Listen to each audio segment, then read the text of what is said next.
principios espirituales que ayudan a permanecer avivado en Dios.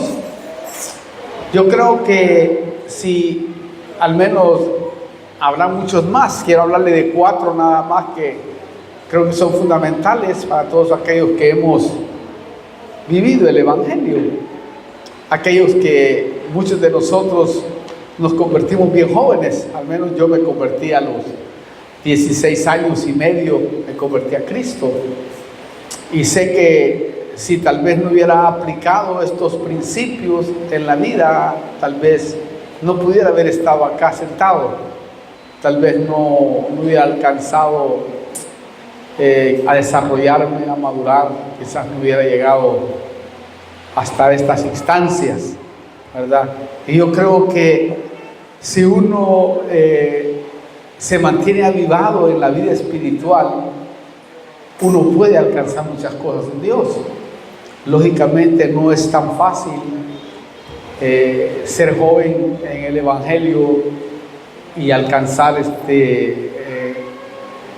una estabilidad espiritual constante, es decir, mantenerse avivado en el Señor. Yo creo que es muy importante lo que le voy a decir a usted, porque muchos comienzan y después se apartan, y algunos se apartan mal porque recibieron milagros, señales, maravillas, otros recibieron la ayuda del Señor, otros fueron sacados de muchas cosas negativas. Sin embargo, en el tiempo lo dejan, porque no mantuvieron por lo menos estos 4 pilares. Habrá muchos más, innegablemente, como le decía, pero hay 4 pilares que yo veo en la palabra del Señor que le permiten a uno poder encontrar una estabilidad espiritual para poder estar avivado espiritualmente, avivado en espíritu, para de esa manera no perder la visitación de Dios, y para de esa manera poder pasar las luchas, las pruebas, las dificultades, las pérdidas, por ejemplo, que tenemos en la vida. Muchos de los que estamos acá ya hemos perdido, al menos yo, algunos 4 o 5 seres queridos, o 6 amados, o 7 amados de verdad, con todo el alma y con todo el corazón. Hemos perdido, por ejemplo, o se han ido con el Señor. Vamos a ver, 1, 2, 3 hijos, por ejemplo, o sea, que no alcanzaron la vida. No, he perdido hermanos que han sido muy jóvenes, 27 años, 18 años, 45 años, ya avancé con eso, ¿va? Y bueno, y otros sobrinos más que, Dios mío, han sido dolorosos. Ver cómo los ametrallan, por ejemplo, a 2 le metieron 52 balazos, imagínense usted, hermano. Pibes que estaban ahí sentados en un restaurante y llegaron le decimos los terroristas, y los mataron. Y así mucha familia nuestra que ha muerto prematuramente, claro, por causa de una iniquidad, pero hemos pasado esos momentos durísimos, duros en la vida, y sé que no es tan fácil, ¿verdad? No es tan fácil hablar desde el punto de vista de las pérdidas, y otra cosa es hablar desde el punto de vista que no has pasado nada. Alguien, aunque lo podría hablar con toda libertad, innegablemente, pero puedo ser testimonio para todos aquellos que hemos vivido momentos de lágrimas, de tristeza, de dolor, ¿verdad?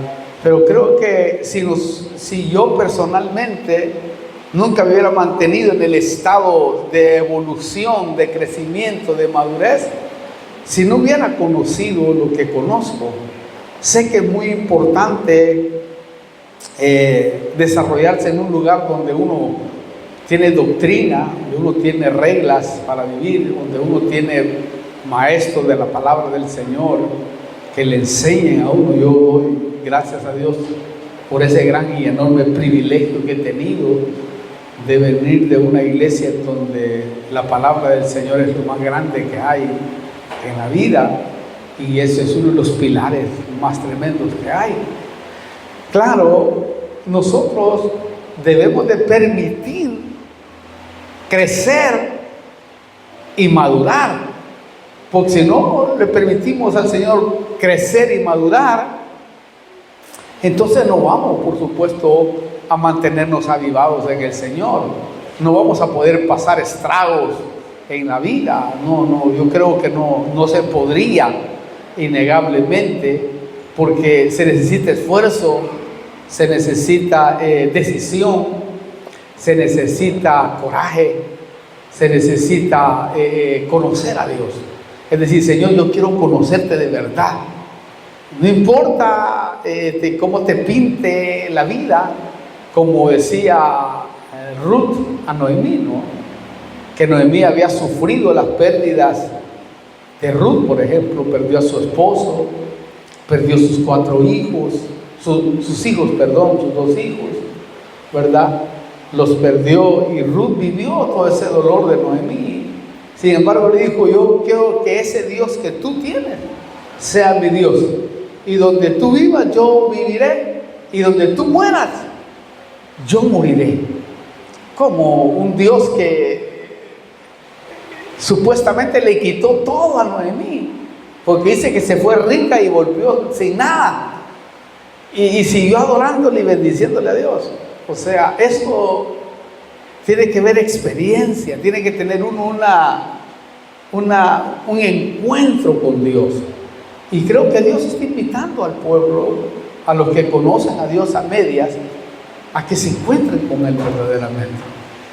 Porque en la vida quizás te vas a enfrentar con cosas tremendas, pero cuando tú conoces el Evangelio y conoces que Dios es el dueño de todo y que Él hace lo que Él hace con lo que es de Él, porque usted sabe que usted y yo hacemos lo que queremos con lo que es nuestro, ¿o no? Si usted trabaja y gana, hace lo que usted quiere. Si quiere comerse un asado, se lo come. Si quiere comerse una tortilla nada más de la esquina, se la come. Si no quiere comer, no come. Si quiere ir, lo que quiera, porque usted es digno de su trabajo.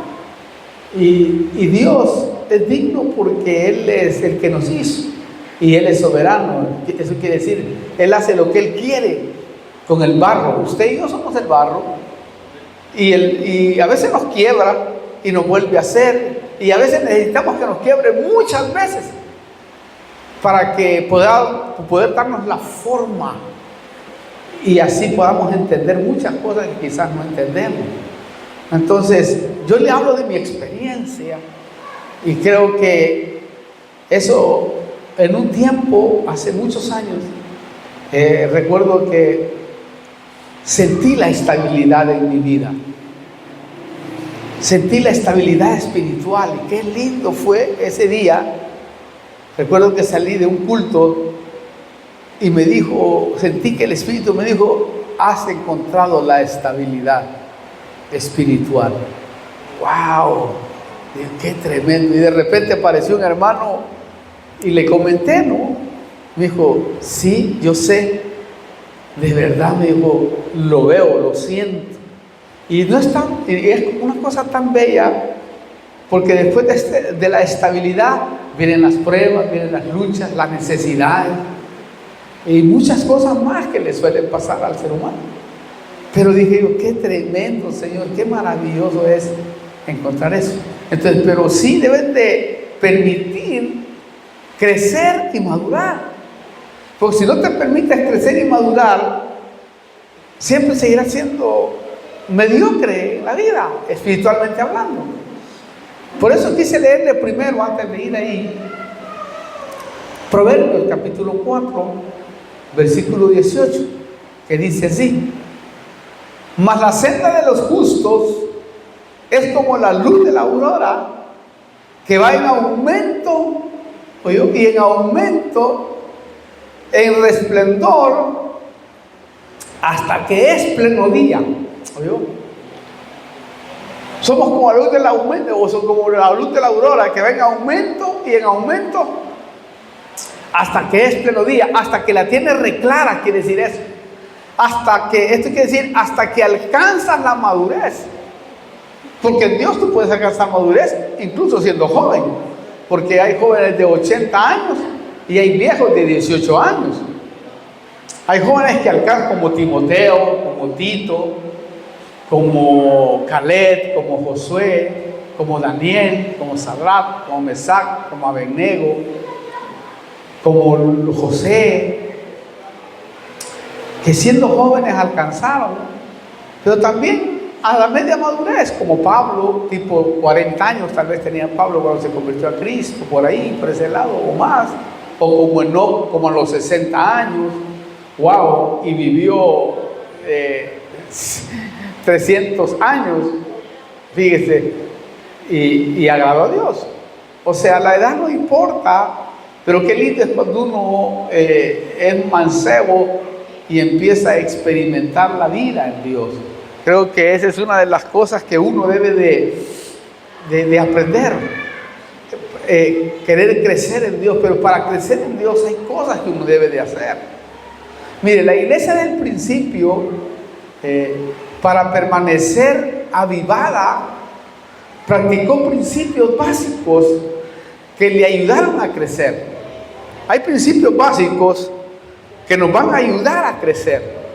Si nosotros esos principios básicos no los ponemos en práctica, de seguro no vamos a lograr muchas cosas. Y yo creo firmemente, delante del Señor, que bendita sea la misericordia de Dios, que aquellos que son miembros de esta congregación, ¿verdad?, saben qué es lo que tenemos aquí. Tenemos buenos predicadores, tenemos evangelistas, maestros, profetas, apóstoles, tenemos maestros de la palabra que nos enseñan la palabra, y eso es una cosa muy maravillosa, porque tener ese tipo de elementos es algo extraordinario, es algo bello. ¿Por qué? Porque eso nos permite realmente ir hacia la meta, hacia adelante. Y es tremendo porque, gracias, si quieren ponerlo acá para que sea más fácil. Es tremendo porque de esa manera, sí, no hay problema. 3. Aquí estamos haciendo esto exclusivamente porque al tener dormido esta mano, porque esta mano la tengo dormida, ¿verdad?, por lo que me dio, si yo agarro cosas a veces las aviento por allá y no sé, se me enloquece la mano. Por eso la tengo que tener controlada en el nombre poderoso de Jesús, y no puedo manejarla. O sea, no puedo manejarla, digo, a su totalidad. Pero esta semana que estuvimos ayunando y todo eso, la puedo manejar, estoy controlando más, ya puedo agarrar cosas. Antes no podía agarrar cosas, ya me puedo subir los pantalones, antes no me puedo subir los pantalones. Pero gracias a Dios ha hecho un efecto. Pero igual no le tengo mucha confianza. A veces tengo que tener un poco alejado a mi mujer porque ¡pum!, le pego, a veces le pego. Piensan que me estoy desquitando, pero no es que me estoy desquitando, sino que simplemente es un tiempo nada más. Pero es tremendo cuando uno, le decía yo, puede experimentar la vida de Dios.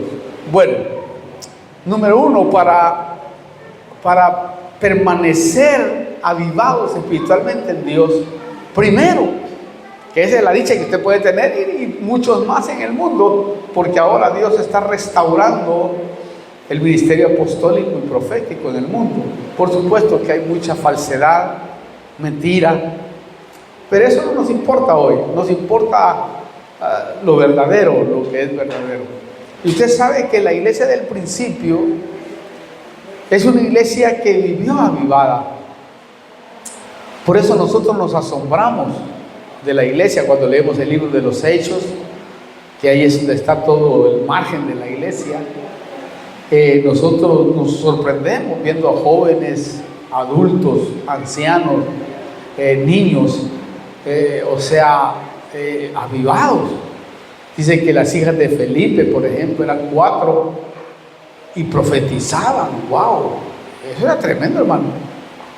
Las nenas eran profetas y profetizaban o usaban el don de profecía de una manera extraordinaria, ¿verdad? Había mujeres como Juana, como Trifena, como Trifosa, como Febe, como María, ¿verdad? Y muchas más, aparte eran las que sostenían el ministerio del Señor, dice la Biblia, y otros jóvenes que asistían a los apóstoles, como los que andaban con Pedro, por ejemplo. Era impresionante, ¿no? Pero yo descubría, a la luz de la Biblia, que esta era una iglesia, primero, que había adoptado una mente apostólica. Y mire, ahí en el capítulo Hechos capítulo 2, vamos a leer del 41 en adelante, no sé si me están los dos aquí, va así.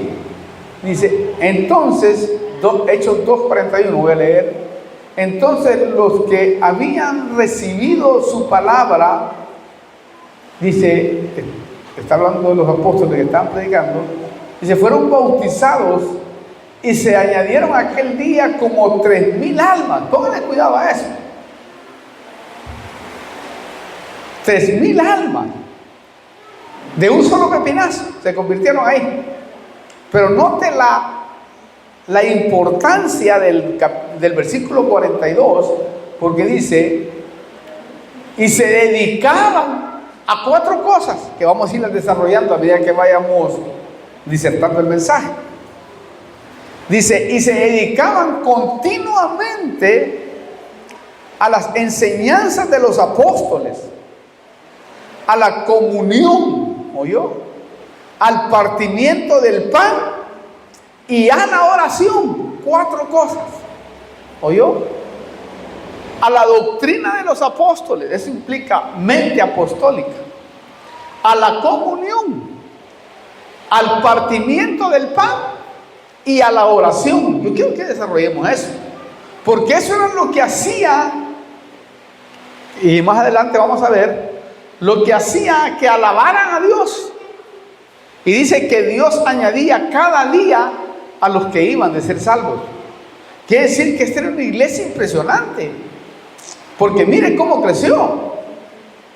Entonces la dicha que hemos tenido muchos jóvenes de nosotros, al menos yo, es que he vivido a los pies de apóstoles que me enseñaron la palabra del Señor, hombres de Dios impresionantes, que lógicamente el mentor nuestro, el total, ya murió hace muchos años, ¿verdad?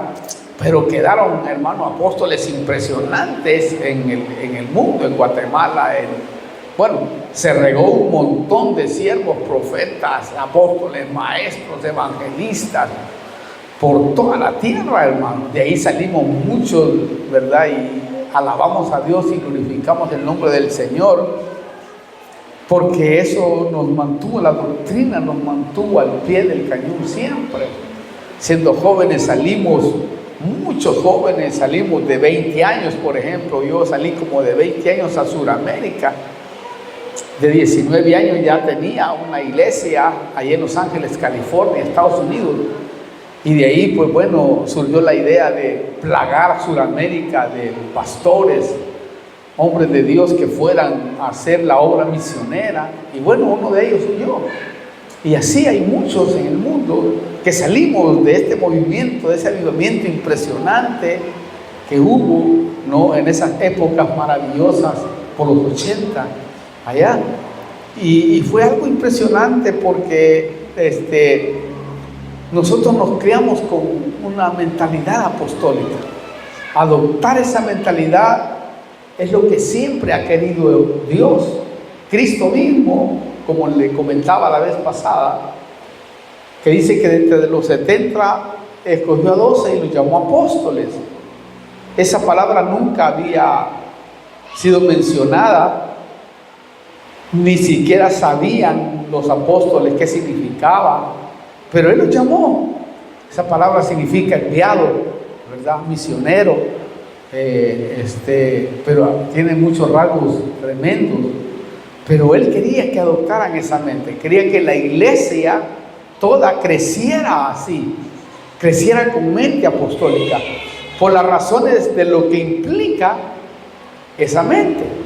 Pero note usted que la iglesia se movía con una mentalidad apostólica. Empezó a aprender, hermano. Ese permitió que dejen de ser niños en el modo de pensar.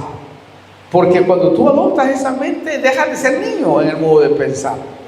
Porque es una mente impresionante, porque uno empieza a estudiar la palabra, empieza a buscar formas para poder aprender. Es decir, no te quedas con el culto nada más, como hoy, no. Bueno, usted tiene que ir a examinar a veces la palabra y decir, bueno, quiero verificar si lo que me están diciendo es verdad o no. No es que vives simplemente por vivir, sino que investigas, lees, te pones ducho, tratas de aprender más. La mente apostólica tiene que ver con eso.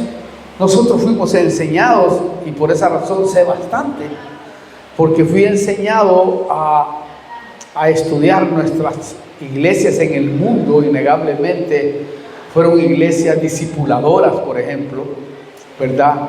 Que siempre estamos discipulando, ¿verdad? Porque la tarea es esa, y creo que es una de las tareas que nos tocó como ministerio, al menos lo creo así, porque el Señor le dijo a los apóstoles: ir y hacer discípulos en todas las naciones, bautizando en el nombre del Padre, del Hijo y del Espíritu Santo, enseñándoles a guardar todas las cosas que yo os he enseñado. O sea, y nosotros somos un ministerio que queremos que la gente sea discípula.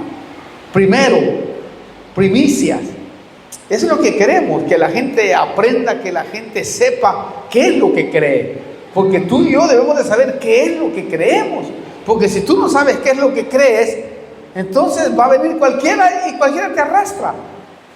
O te vas de la iglesia por cualquier cosa. No te importa si la doctrina es buena, no te importa si donde vas te van a enseñar verdaderamente la palabra del Señor. No te importa si caes en el espiritismo, si caes en donde se está practicando adivinación, porque ahora está de moda eso, con los falsos profetas, que dicen que son profetas y a veces te están adivinando, y tú, como no sabes, no entiendes, y piensas que se te están llevando y lo que están es conduciendo a la destrucción. Hoy más que nunca necesitamos conocer la palabra de Dios, por toda la proliferación de sectas, de religiones. Mire, hay una proliferación de religiones impresionante, hermano. Hoy muchos discípulos están siendo engañados. Muchos discípulos que supuestamente conocían la Biblia hoy ya no creen en Jesús. Eso es increíble. Pero ahora me doy cuenta, es porque nunca adoptaron una mente apostólica.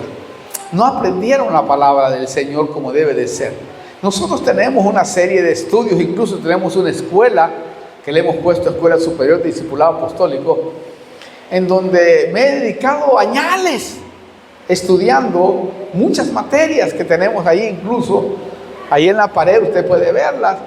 ¿Y por qué? Porque nuestro trabajo es enseñarle a la iglesia novia qué es lo que le gusta al novio, ¿verdad? Como Pablo decía, yo quisiera presentaros a ustedes como virgen pura ante aquel que os está esperando, ¿no? O sea, presentar, cuando dije que virgen pura es que buena doctrina, porque si usted tiene buena doctrina, usted va a tener buena vida. ¿Y cuál es la doctrina que te va a dar buena vida? La mente apostólica, que es lo que el Señor le dio al principio a sus discípulos. Los preparó, los capacitó, les enseñó con hechos y les enseñó la palabra con parábolas, pero se las explicaba a ellos. Entonces, si nosotros no adoptamos una mente apostólica, difícilmente pasaremos las pruebas y las luchas. No. Si los apóstoles tuvieron problemas al principio con sus luchas y sus pruebas, imagínense nosotros, que somos gente, hermano, gente común, pero gente común para el mundo, pero no para Dios. Para Dios nosotros somos algo especial, algo extraordinario. Pero si nosotros no tenemos esfuerzo, no tenemos, hermano, dedicación, no vamos a poder llegar a lo que queremos llegar. Nosotros queremos hogares fuertes. Mire, busque al Señor con mente apostólica. Usted quiere hijos fuertes, ténganlo por seguro que Dios se los va a preparar. Pero necesitamos esfuerzo. Queremos jóvenes fuertes, jóvenes, se los digo por experiencia, no van a poder pasar el tramo que yo pasé hasta ahora, porque el mundo, especialmente en Argentina, estamos en un país muy tremendo, hermano. Argentina es un país muy hermoso, bello, rico, un país extraordinario, pero increíblemente es el segundo país en donde mueren más jóvenes en el mundo que cualquier otro país. Imagínense. Según las estadísticas, hace 10, 15 años, morían 3,000 jóvenes mensualmente. Fíjense, nunca podía pasar eso. Hoy quizás se duplicó, porque muchos se suicidan, otros hermanos se meten a la droga, otros van hacia otras cosas. Es triste, ¿sabes? Pues yo vivo acá y para mí, yo amo este país más que cualquier argentino que pudiera ver. Lo sé y lo digo con testimonio delante de la presencia de Dios del cielo. Y es impresionante, y mis hijos son argentinos, mi esposa es argentina. Y es impresionante porque tenemos que rescatar a esos jóvenes. Y nosotros, si hemos tenido esa experiencia de aceptar a Cristo, tratemos de buscarle a Dios. Y Dios está ahí pronto para bendecir esta nación a través de nosotros. Por lo menos este barrio en donde vivimos va a ser impactado, lo creo así, por muchos de los que estamos acá. Quizás si no viene el Señor, se lo aseguro que quizás de aquí saldrán los presidentes de este país que cambiarán cosas tremendas, son los mejores políticos que habrán, o profesores, ingenieros, doctores. Creo de que si nosotros nos proponemos a adoptar esta mente, se lo aseguro que cambiarían nuestros barrios. Y yo creo firmemente que estamos esperando a jóvenes que nos conmuevan, que muevan nuestra congregación. Estoy orando fuertemente por eso, porque yo fui joven y en el Evangelio, y recuerdo que movimos Los Ángeles, California. De 40 personas que éramos, entre ellos todos jóvenes, 40 personas, hicimos 16,000 miembros en la iglesia, en todo el estado de California, solo en Los Ángeles, California. Recuerdo ese avivamiento tremendo, y que esa es mi visión, innegablemente, mi sueño, que de aquí salgan predicadores a las provincias, a los países limítrofes, que fue lo que me sucedió a mí y a muchos jóvenes que salimos de Estados Unidos a Sudamérica, al mundo. Y doy gracias a Dios por el privilegio que me dio de estar aquí sentado, como le dije al principio, ¿verdad? Por esa oleada de jóvenes que un día nos decidimos a servirle a Cristo. Nos decidimos a hacer esto, no importando cómo nos iba, simplemente nos importó servirle a Cristo y no nos ha ido mal. Aunque, como le he dicho, hemos pasado tristeza, dolores, lo que sea, lo que usted quiera, y hasta el pecado nos ha alcanzado. Sin embargo, aquí estamos. Y eso debe de despertarse en una iglesia apostólica. Eso debe de vivirse en una iglesia apostólica. Y esto es lo que yo quiero transmitirle, incluso a aquellos que están bajo nuestra cobertura, que están ahí escuchándonos, también deben de despertar. Hay jóvenes tremendos que están estudiando en la escuela de discipulado. Tenemos un montón de jóvenes estudiando en las provincias. Y no solo es para estudiar, sino para activar el potencial. Pero note usted, la iglesia se movía con una mente apostólica. Esto permitió que dejaran de ser niños Yo recuerdo que en mi juventud, lógicamente, yo de 20 años, en Sudamérica, en la República del Ecuador, que fue en el primer envío, allá me encontré con gente anciana. Decía, este mozalbete me va a venir a enseñar a mí, este peladito, ¿verdad? Bueno, en ese entonces tenía pelo, pero peladito le dicen allá a los niños, ¿verdad? Pero ya a esa edad ya tenía una madurez espiritual, ¿verdad? Ya me había leído la Biblia al revés y derecho, había estudiado muchas cosas que me ayudaron a resistir, a pelear y a luchar. Y es tremendo porque eso es lo que hace esa mente. Deja de ser niño. ¿Por qué? Porque es una mente de avance, es una mente pionera, es una mente valiente, es una mente audaz, es una mente precursora que abre caminos, es una mente primera, porque apóstol significa primero, protón, primero, que siempre está a la cabeza, nunca es cola, sino que siempre quiere ir adelante, el que rompe el hielo, el que va y abre caminos.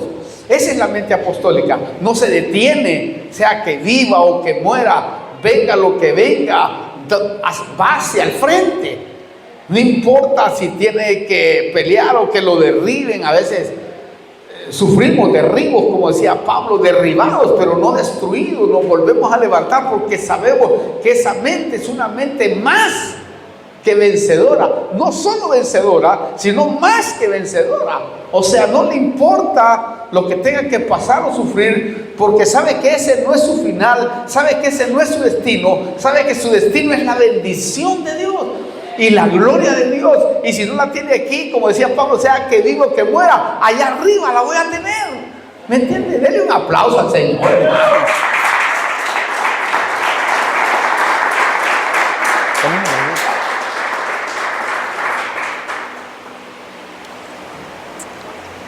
Gloria a Dios, sí. Esa es una mente audaz, intrépida, valiente, guerrera, va hacia adelante. Aparte, mire, si tienen doctrina apostólica, doctrina, para aquellos que no saben, significa reglas para vivir. Reglas para vivir, y esas te llevan y te conducen a una mejor vida y con esas herramientas eres más fácil de pelear las batallas, porque el punto es que puedas pelear las batallas, porque batallas vas a tener, problemas vamos a tener, y aquellos que somos casados lo sabemos, que los problemas son impresionantes en la vida. O sea, vamos a tener, a veces hay desequilibrios, a veces hay cosas que nos dañan, nos duelen, hay momentos en donde quieres abandonarlo todo por las circunstancias de la vida. Hay unos que viven más luchas o más fuertes que otras, y otras son menos, pero ninguna lucha, y eso debe de entenderlo, aquel que tiene mente apostólica lo sabe, es más grande que tu posibilidad de vencer. Es decir, Dios nunca manda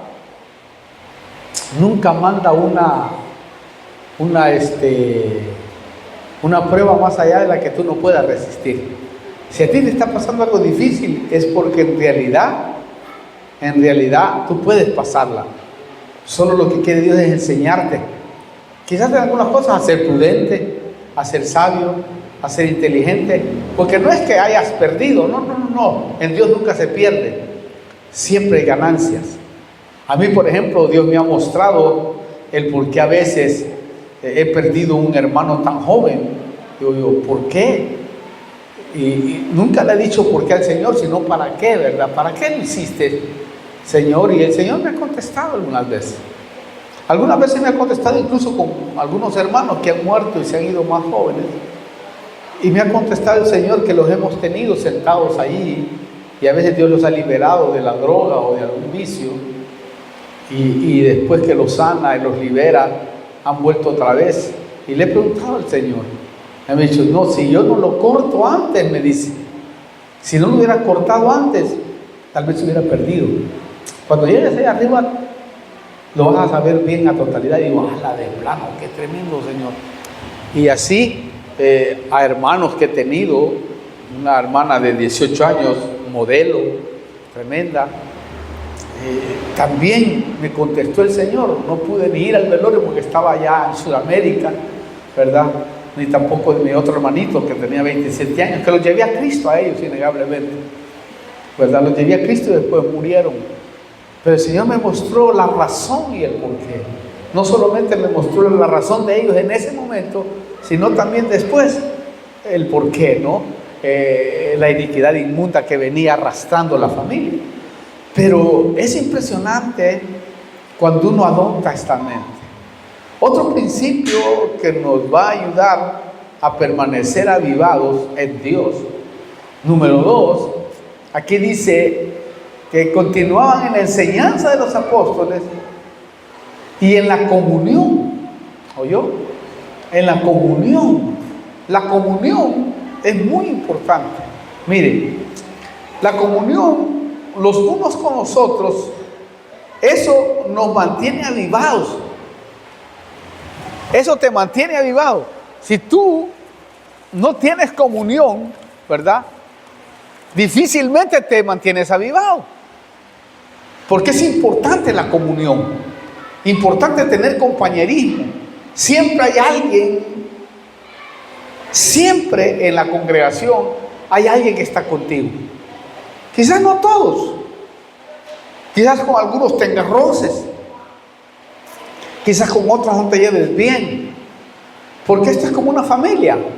En la familia, cuando los hijos crecen o los hermanos crecen, siempre hay uno que se cree más, o que mamá supuestamente lo quiere más, o que papá lo quiere más, aunque tal vez no, así no debe de ser, porque uno debe de amar a los hijos por igual, aunque los corrige diferente. Pero pónganle que hay familias, como en mi familia, por ejemplo, habían hijos que mamá quería más que otros. Nosotros éramos una familia gigante, éramos 12, imagínense. Un gran clavo para mi mamá y mi papá, ¿verdad? Y siempre hay roces, pero siempre somos familia. Somos gente que nos amamos. Que eso sí, a la hora de los pepinazos, si a alguien tocaban, agárrense todos porque iban a ir todos encima. Así es la familia, ¿no? Entonces, nos vamos a encontrar con vicisitudes. Nos vamos a encontrar, pero si no tenemos comunión, no nos perdonamos los unos a los otros, dice que a Dios no le agrada eso. Entonces debemos de buscar eso. ¿Por qué le digo esto? Porque la palabra derivada de koinonía significa comunión, pero la palabra derivada es koinos con K, ¿no? Koinos es igual a compañerismo o participación. Eso es lo que significa koinos. Entonces, nosotros tenemos que tener compañerismo y tenemos que tener participación los unos con los otros. La Biblia dice, no seas como el búho que busca su propio afán. O sea, no trate de andar solo, porque la soledad sin el Espíritu Santo y sin comunión es un plato favorito para el diablo. O sea, es muy fácil que el enemigo lo engañe. Cuando uno está solo, las maquinaciones son tremendas, son impresionantes. La mente es el mayor problema del ser humano. Ya no digamos del creyente, porque la mente es el único acceso que tiene el enemigo para que nosotros podamos ser estorbados. Es el campo de batalla. Y si usted permite que su mente lo engañe, la mente lo lleva a uno a hacer desastres, hermano. La mente es capaz de matarte. La mente es capaz de destruirte. Si tú no tienes comunión, no tienes una sociedad aunque sea un hermano en Cristo, un líder, ¿verdad? Esté el pastor que está para atenderte 24 horas. Si tú le llamas a la hora que sea, el pastor te va a atender. Y si la iglesia ha crecido un montón, hay varios pastores que estamos aquí, por ejemplo, habemos pastores y líderes que estamos no solamente orando por las necesidades, sino también atentos a cualquier situación. Tú puedes contar con nosotros, puedes ayudarlos. Están nuestras esposas, pastoras que tenemos acá, líderes también, que nos comunican cualquier cosa que pueda haber para poder ayudar. Entonces, todo esto es muy importante. Participa, busca compañerismo, involúcrate en las actividades, involúcrate con los jóvenes, con los hombres, en los cultos de hombres, cultos de mujeres que tenemos. Involúcrese, mujeres, busque compañerismo, no para chismearnos, sino para poder hablar de la palabra del Señor. Porque si nosotros nos alejamos, ¿cuánta gente se ha alejado y se ha ido de la iglesia solo porque tiene un problema con una hermana? Y no le importó la doctrina, no le importó si ese lugar le ha traído felicidad, si ese lugar le ha traído bendición, si ese lugar le ha traído sanidad, le ha traído liberación. No, porque se agarró con la hermana o con el hermano y ya no quiero saber nada.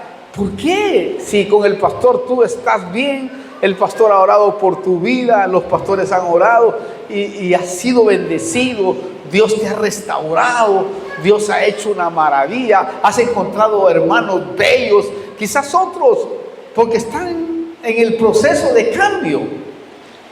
Son carnales, son gente rara, porque a la iglesia, ¿qué viene a la iglesia? ¿Quiere que le diga qué viene a la iglesia? ¿Qué venimos a la iglesia? Venimos lo peor del mundo, dice la Biblia. Dice que lo peor del mundo escogió Dios para hacerlo lo mejor. O sea, que usted era lo peorcito y yo también, quizás más peor que usted. Sin embargo, me pulieron, me transformaron, me limpiaron y me están limpiando todavía y me están restaurando todavía. Incluso la salud me la están restaurando todavía. Imagínense, estoy saliendo de iniquidades inmundas familiares. Que esto que me sucedió, sé que es de una iniquidad ancestral, que estoy descubriéndola cada día y que en el nombre de Cristo Jesús se va a romper completamente conmigo. ¿Me entiende lo que trato de decir? No sé si usted me entiende, pero aquí estamos, gente que hemos venido rotos, remendados, y viene otro remendado y te hace la vida imposible. Pues te la va a hacer, pero no a todos, pero no son todos así. Vamos a curarlos, vamos a sanarlos a través de la palabra, a través del Espíritu Santo. Permítete nada más crecer, permítete nada más madurar. Pero no cometas el error de irte de un lugar, y hablo en general a aquellos que están en todo el mundo, en iglesias que se van porque les cayó mal un hermano, porque un hermano los miró mal, pero no te miró mal. La mayoría te ama, te quiere, te necesita. ¿Me explico? O sea, no cometas el error que Satanás te engañe, porque Satanás es malo, nunca va a ser bueno, es malo. Y siempre va a decirte, mira, esa es una desgracia, y donde quiera que vayas vas a encontrar desgraciados. ¿Por qué? Porque en la iglesia llega lo peor. Entonces dice la gente, ¿por qué no lo echan a ese? No lo podemos echar, ¿sabes por qué? Porque ¿dónde va a ir? Tiene que ir a la iglesia, porque en la iglesia puede ser restaurado, en la comunión de los hermanos. Ay, que esto es tremendo, hermano, si lo entendemos, pero tremendo. Denle un aplauso al Señor. Entonces, todo esto nos enseña que para tenernos avivados debemos de tener comunión con el cuerpo de Cristo. Así es como uno vive, hermano. Mire, yo en mi juventud, que fui ujier, fui obrero, fui predicador, fui uno de confianza de los ancianos, fui ayudador de los, fui el principal barredor de la iglesia, el principal recogedor de basura del baño, fue el principal que cuidaba los autos de los hermanos, estaba en la calle con mi walkie-talkie, mi lámpara, porque eran miles de autos los que teníamos que cuidar. Hermano, le caía mal a muchos. Y aparte no, a mí me lo decían, vos me caes mal. Y les caía mal porque yo solo andaba sonriendo, porque servía a Cristo y no servía al hombre de ninguna manera. Y muchos decían, ¿por qué tienen a este tipo ahí? Y me tenían porque yo me encantaba servir. Simplemente no dejes que Satanás te engañe. No permitas que esa basura te engañe. ¿Por qué? Porque él ha sacado a muchos de la iglesia. ¿Y sabe qué es lo más triste? Y a muchos no solamente los ha sacado, ahora los tiene en el mundo. Los tiene tirados, sin gozo, sin alegría, porque no pueden soportar al hermano y no pueden ni perdonar. ¿Y sabe cuál es lo más tremendo? Y eso siempre me ha afligido a mí y lo tengo que decir. ¿Sabe qué es lo más triste? Que cuando tú te vas amargado con un hermano, Dios no te perdona. Porque si tú no perdonas, dice, Dios jamás te va a perdonar a ti. ¡Hala, qué tremendo, hermano! Eres un clavo. Perdónalo, aunque te vayas para otro lado, pues, pero vete en paz. Pero vete, hermano, con la seguridad de que te vas a un lugar donde te enseñen la palabra de Dios. ¿Y sabe por qué, hermano? ¿Sabe por qué le digo esto de la comunión, que es tan tremenda? Porque Hebreos 10, 25, y después volveré ahí, o ya no volveré, sino que me lo sé de memoria, pero Hebreos 10, 25, mire qué tremendo, dice la Biblia, y yo lo sé de memoria, porque toda mi vida lo aprendí y lo sé. Dice que en la comunión de los hermanos hay perdón de pecados. Dice, no dejando de congregar, esta es otra, sí, no dejando de congregarnos como algunos tienen por costumbre, sino exhortándonos unos a otros, y mucho más al ver que el día del Señor se acerca. Fíjese, no dejando de congregarnos. Entonces, cuando alguien se va de la congregación y deja de congregarse, pierdes el avivamiento. Yo desde que me convertí a Cristo, recuerdo, 16 años y medio, jamás me dejé de congregar. Jamás. Quizás lo hice cuando caí enfermo de una gripe o algo fuerte, un compromiso delicado, pero no recuerdo que haya dejado la congregación.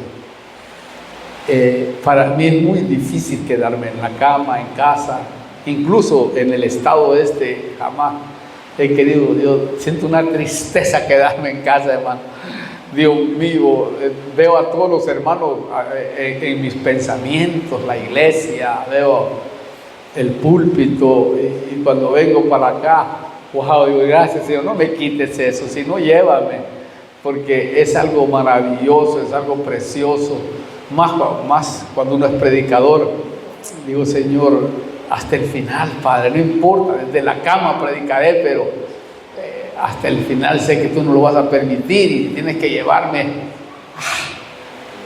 Yo quiero irme haciendo tu voluntad, porque esto es algo tremendo.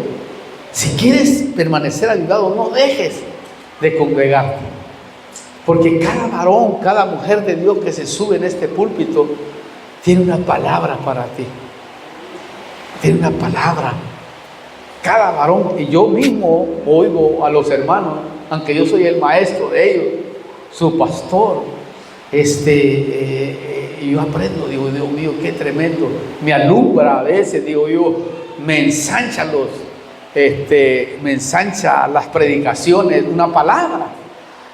Pues así es como cuando uno ya maduró. A mí yo necesito una palabra nada más, y esa palabra puedo despedicarla y llevarla, ¿verdad?, a muchos senderos bíblicos. Pero aquí dice, no dejando de congregaros. Qué tremendo, hermano. Como algunos tienen por costumbre, yo creo que, mire, si tiene que divertirse, siempre lo hemos dicho, hágalo después del culto. Usted tiene una cultura fenomenal, que yo la aprendí, la vine a aprender acá, porque yo me acostaba, por ejemplo, allá en el Ecuador, era a las 9 de la noche, uy, Dios mío, ya eran las 3 de la mañana, todos dormidos a las 9, a las 10 en el séptimo sueño, a las 11 ya estaba desvelado uno. Imagínese usted, cuando llegué aquí yo, hermano, le digo, qué bárbaro.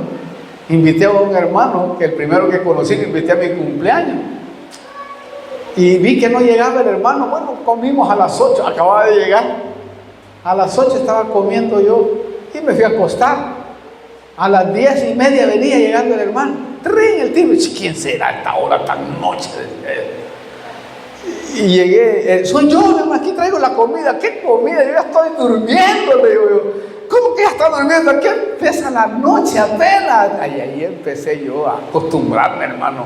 Ahora me duermo como a la 1 de la mañana. Ahora no he comido todavía, tengo que ir a comer, imagínense. Pero uno se adopta a la cultura. Entonces, lo que trato de decir es que la comunión es muy importante, hermano. Tratemos de vivirlo. Tratemos de tener ese coloquio con los demás. Entonces, si usted nota, aquí la iglesia, ¿verdad? Notaba, o la iglesia vivía en comunión los unos con los otros. La comunión, hermano, es una forma de mantenernos avivados. ¿Ah? Cuando tú tienes, hermano, vio que, mire, dice la Biblia que un amigo es más que un hermano de familia. La Biblia lo dice, y es verdad. Y yo en la vida cristiana me he encontrado, ya el tiempo se me está yendo, me he encontrado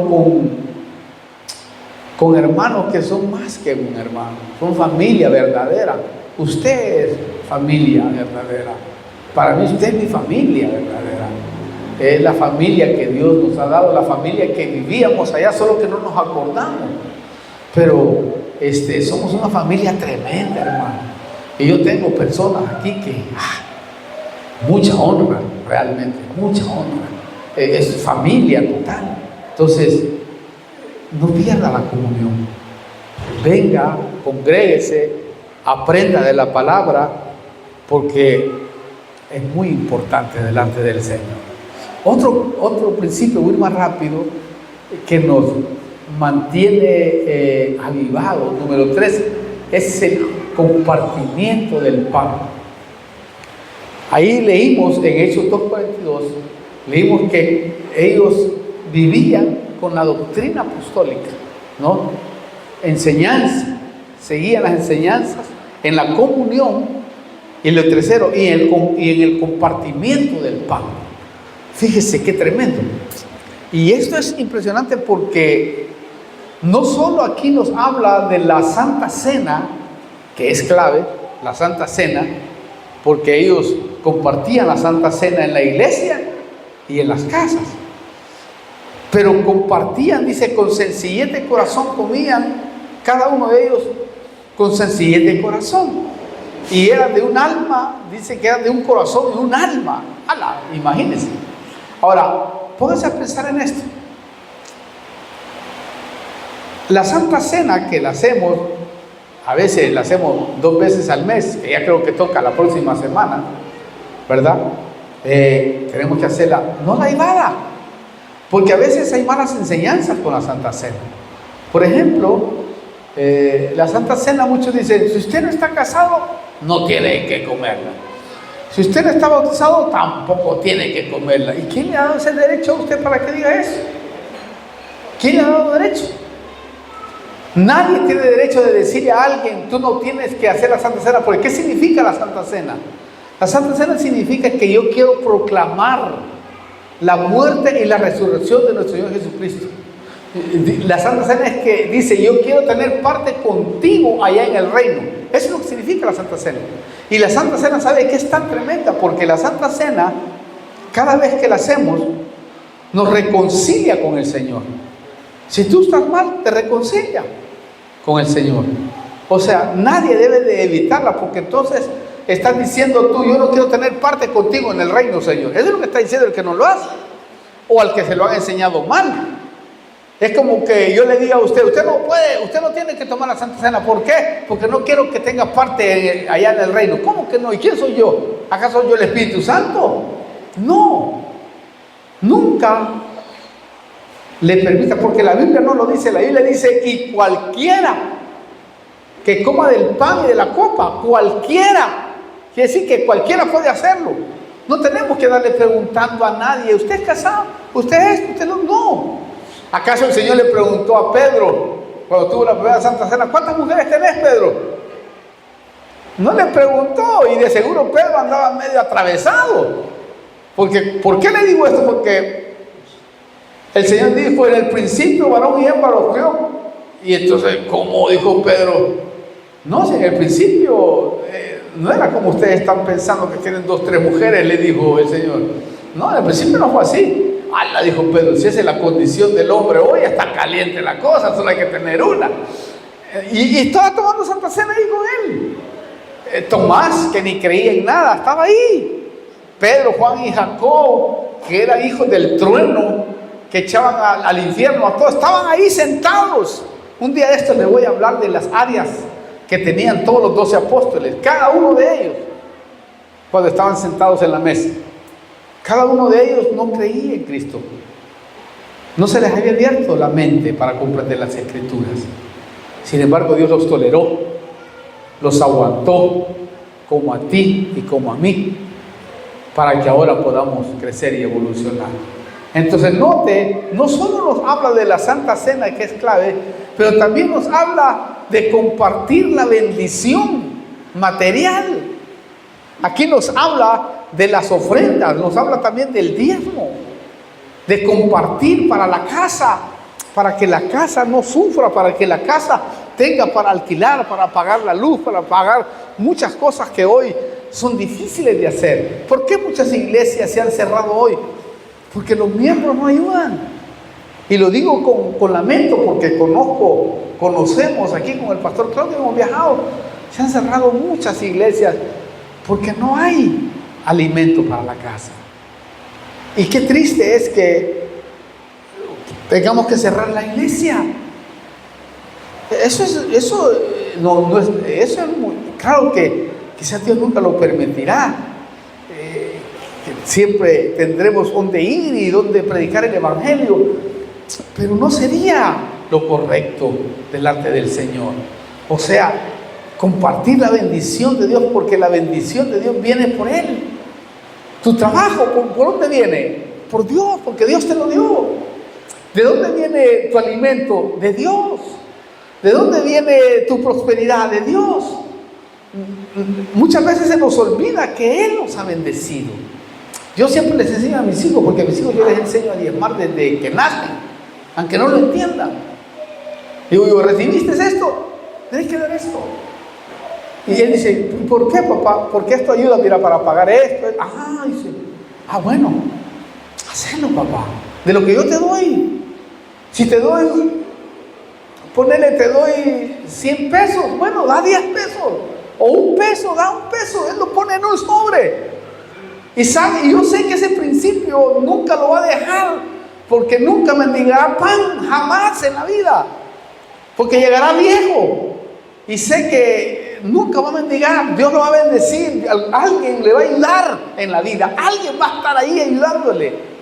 Sé que le va a ayudar, porque yo lo vivo de esa manera. O sea, lo que siembras cosechas. ¿Qué siembras tú? Eso vas a cosechar.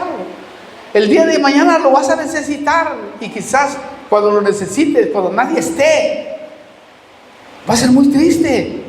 ¿Y qué va a hacer? Vas a echarle la culpa a Dios, decir, por tu culpa. No, Dios no tiene la culpa. Jamás Dios ha tenido la culpa de lo que nos pasa, jamás.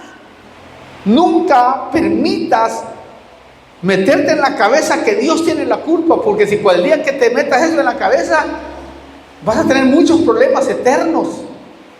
El problema lo tiene el hombre, las familias, no lo tiene Dios. No, nos criaron mal, nos metieron en iniquidad, nuestros padres maldicieron a nuestra familia, y muchos de nosotros a veces estamos pagando cosas que no deberíamos de pagar, pero es la genética. Algún día, cuando entienda usted lo que significa maldición, iniquidad y pecado, entonces usted va a decir, Dios mío, la verdad, qué tremendo es esto. Ahí está en YouTube, si usted quiere buscarlo, tenemos esas predicaciones ahí. Usted tiene que entender la diferencia para que comprenda su pasado. Nuestras familias hicieron pedazos a muchos familiares nuestros. Muchos familiares nuestros han sido destruidos por nuestros padres. Nuestros padres se equivocaron, pero debemos de perdonarlos para cortar esa iniquidad inmunda. Yo estoy peleando con la iniquidad todavía. Sí, hermano, se lo digo, porque la conozco, sé de dónde viene la semilla, sé cómo se realiza eso, y sé que yo he sido parte de esa afección fuertemente familiar, personal. Pero es tremendo lo que le digo, hermano, pero tremendo. No deje de compartir su bendición, compártala. ¿Por qué le digo esto? Porque el secreto para recibir toda clase de bendición, no solo una, toda clase de bendición es dar. Porque el principio de dar es de Dios. Dios dio primero. Dios dio a su Hijo unigénito para que todo aquel que en Él crea no se pierda, mas tenga vida eterna. Él se dio primero. ¿Y qué cosechó? Almas. Usted, yo y millones de almas que ahora van al cielo. Porque Él fue el primero que dio. Entonces, yo le comparto esto no para empujarlo a nada. Dios sabe, y mire, aquí hay gente que me conoce muy bien. Dios sabe que lo que quiero es liberarlo. Es que usted sienta la liberación, pero no la liberación solo en una cosa, porque el derramamiento de bendición que viene en dar no es solo de dinero. No nos equivoquemos en eso. No, los derramamientos son muchos. Dice la Biblia que el que trae el diezmo al alfolí, hay un derramamiento de bendición hasta que sobreabunde, pero no es de dinero solamente.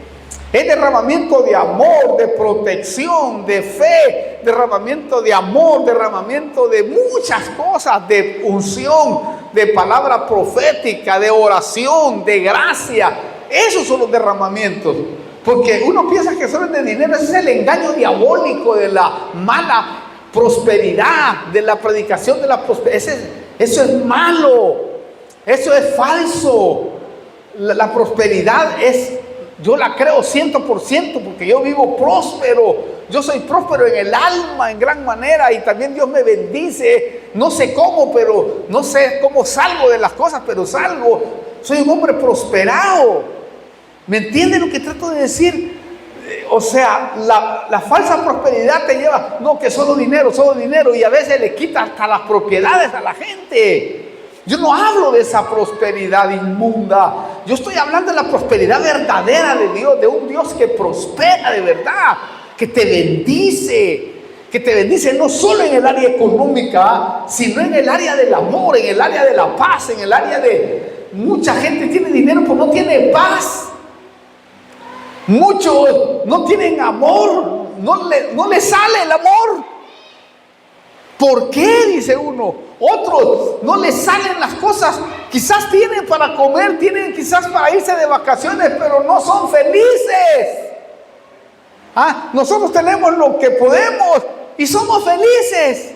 ¿Me explico? No sé si me explico, pero esto es fuerte lo que le estoy diciendo. Y se lo estoy diciendo con mi corazón, con mi alma, y no por nada que critiquen los que quieran criticar, porque yo jamás he codiciado el dinero de nadie, jamás, y Dios me es testigo.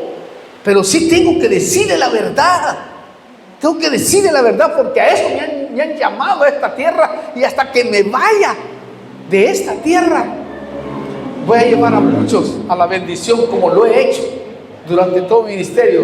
Muchos de los que he ministrado ahora son ricos, otros son millonarios, así como usted lo oye. Pero no es porque nosotros predicamos, no, yo estoy en contra de la prosperidad, pero sí creo el 100% en la prosperidad, pero no predico solo ese evangelio. Eso es parte del evangelio, pero hay muchos que se han abusado del pueblo, y por eso el pueblo se ha rehusado a bendecir iglesias verdaderas que ahora se están cerrando, que uno llora viendo a los pastores morirse de hambre, viendo a los pastores no teniendo ni para un pan. ¿Usted sabe cuánto dolor nos ha dado a nosotros ver a esa gente? No, eso es triste, lamentable. ¿Por qué? Porque la iglesia no ha aprendido a compartir el pan. Y uno debe de aprender. Y yo desde que me convertí a Cristo, aunque no sabía del diezmo y la ofrenda, solo agarraba los sobres, y no solo uno, me llevaba como 10 para que cada semana hacerlo, hasta que lo descubrí en la palabra y fue aún mucho mayor para mí. No solo doy mi diezmo, doy más de lo que significa. No solo doy el diezmo, no, mi vida entera. Por eso, porque vivo con el 50% de lo que Dios me da por su misericordia. Pero le quiero decir esto porque aquí lo dice esta iglesia. Claro, ¿tú crees que vas a perder estabilidad espiritual y emocional y física en la vida si estás bien? No. Cuando te va bien en la vida y tienes un buen trabajo, ¿cómo te sientes? Realizado, qué lindo, tengo un buen trabajo, puedo darle alimento a mi familia, puedo darle de comer a mi gente. ¿Verdad que te sientes bien? Y cuando recibes el cheque a la semana o al mes, es válido que disfrutes, es válido que goces, pero que no se te olvide el que te lo dio, el propietario es Dios, que Él fue el que te alimentó, que Él fue el que hizo que recibieras. Oh, hermano, es que esto es tremendo lo que le estoy diciendo, y se lo digo delante de la presencia del que me está escuchando, que no se lo digo por nada.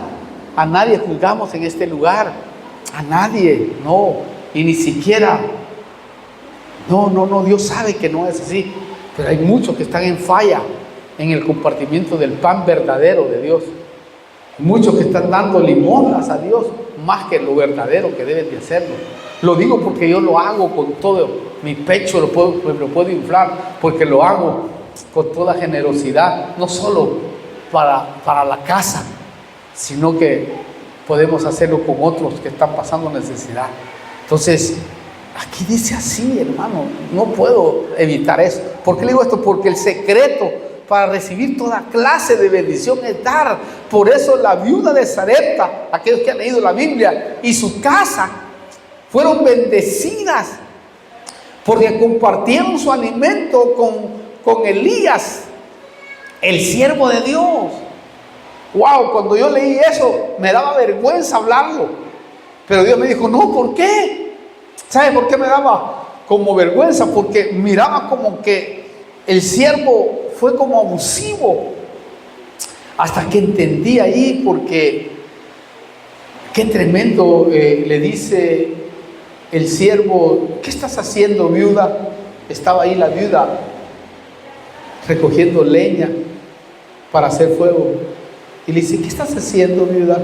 No, estoy haciendo una torta, tengo un poco de harina y un poco de aceite para hacer una comidita y morirme, porque ya no hay alimento.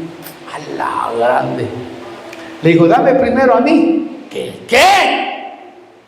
Dame primero a mí y vas a ver. Y le dice, ¿cómo si solo esto es para morirme? Hermano, y después le cae la revelación a la viuda y obedece. Y le dice él, ¿por cuánto has hecho esto? Por mi palabra. No se acabará la harina y el aceite hasta que pases el colapso económico que estás pasando. Y la Biblia dice que no se le terminó. Durante toda la época siempre tuvo pan y siempre tuvo para comer. Ojalá que le den un aplauso al Señor. No, yo no estoy hablando por hablarle, hermano, no. Eso sí, en el compartir hay que tener equilibrio, dice la Biblia. O sea, no se comparte el pan con todos. No compartas el pan con todos. Ahí entra, ¿sabe qué? Lo que le estoy diciendo. No dé su dinero en cualquier lado. No. Porque hay muchos abusadores, muchos sinvergüenzas, que se han descubierto ya. En Mercedes descubrieron algunos, según tengo la noticia. No, no lo haga. No comparte el pan con cualquiera, ni siquiera con el tacaño. Mire cómo dice ese versículo, es decir, se lo voy a leer porque en 1 Corintios 5:11. Miren con quienes no tienen que compartir. Y yo lo aprendí hoy con mucha más fuerza. Miren qué tremendo. Dice así, 1 Corintios 5:11. Sino que en efecto os escribí que no anduvieras en compañía de ninguno que llamándose hermano es una persona inmoral, un tacaño, avaro o idólatra o difamador, chismoso o borracho o estafador. Con ese ni siquiera comáis. ¡Hala, grande! ¡Qué tremendo, hermano! Entonces tengan cuidado a quien invita a comer, hermano. Palabra, ahí dice o no. ¿Ya le dio cuenta usted? Usted dice, Señor, ayúdame a discernir, hermano. Qué tremendo, hermano. Oye, es fuerte, ¿no? Porque esto nos habla de lo fuerte que es el celo de la gracia de Dios. Esa es la gracia. Hay que tener celo en la gracia de Dios. Qué tremendo, hermano. Ya voy a terminar, no puedo terminar, no sé, mire, ahora me tardé demasiado, ya va. Entonces, tenga cuidado con quien comparte su pan. Bueno, termino. El cuarto principio que nos va a mantener avivados es la oración. Ahí en Hechos 2:42 que le leí, dice, ¿no? Dice claramente, ahí, ponémelo para leerlo, aunque más o menos de memoria me lo sé, pero después voy a terminar con Efesios 6:18. Pero voy a leerlo, dice, y se dedicaban continuamente a la enseñanza de los apóstoles, a la comunión, al partimiento del pan y a la oración. ¿Oyó? La oración nos mantiene avivados. ¿Por qué? Porque es el único medio por el cual nos mantenemos comunicados con Dios en todo tiempo. Mire, Cristo es el ejemplo. ¿Por qué? Porque siempre estuvo en comunión con Dios, con el Padre, para hacer su voluntad. Siempre. Siempre. Por eso, hermano Pablo también recomendó Efesios 6:18. Y termino con este versículo, porque usted sabe la oración. Efesios 6:18 dice, con toda oración y súplica, orar en todo tiempo en el Espíritu. Eso quiere decir en lengua. Y así velar con toda perseverancia y súplica, oración por todos los santos. ¿Notó?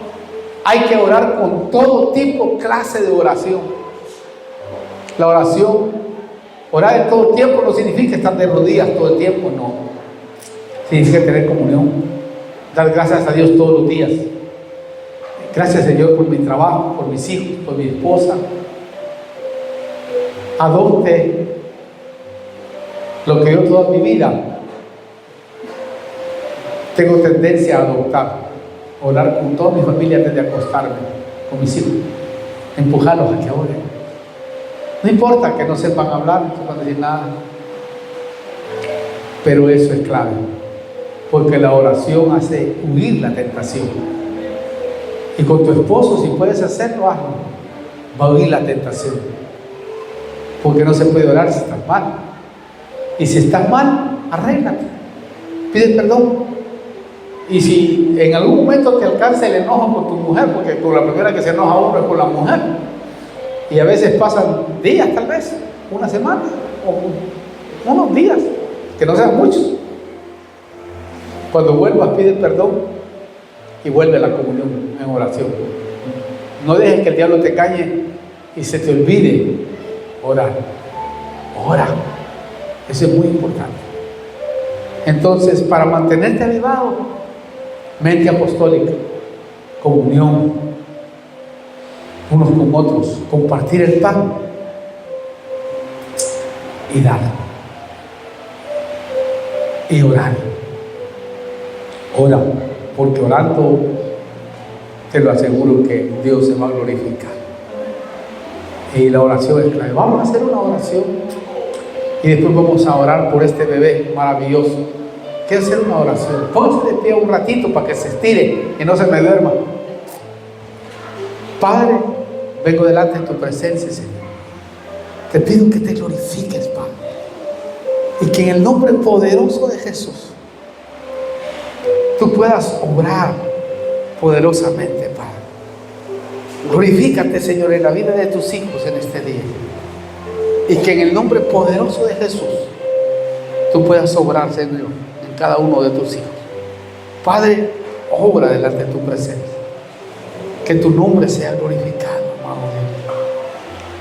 Dios. Yo oro por cada uno de tus hijos que está aquí, Señor, y te pido que obres poderosamente, Señor, que en el nombre poderoso de Cristo Jesús podamos compartir tu palabra, Señor, que tú puedas obrar en cada uno de los que están en este lugar, Señor, y que nada ni nadie los aparte, Señor, de esta bendición. Te pido que obres, que volvamos, Señor, a esa mente apostólica, que volvamos a la comunión, al partimiento del pan y a la oración, Padre. Que no perdamos, que esta congregación se afirme en estas 4 pilares. En el nombre poderoso de Jesús te lo pido, Señor. Yo bendigo a cada iglesia, aquellos que tengan necesidad, que quieran que oremos por ellos. Después vamos a pasar, después que oremos por ese bebé, y ahí los pastores y los líderes vamos a orar por ellos. Pero damos gracias, Señor, en el nombre de Jesús. Aquellos que están viéndonos también, te pido que te glorifiques, que los toques y que obres poderosamente en ellos. En el nombre poderoso de Jesús, Padre. Te doy gracias porque sé que muchos de ellos van a entender tu palabra. Para la gloria de tu nombre, Señor. Amén.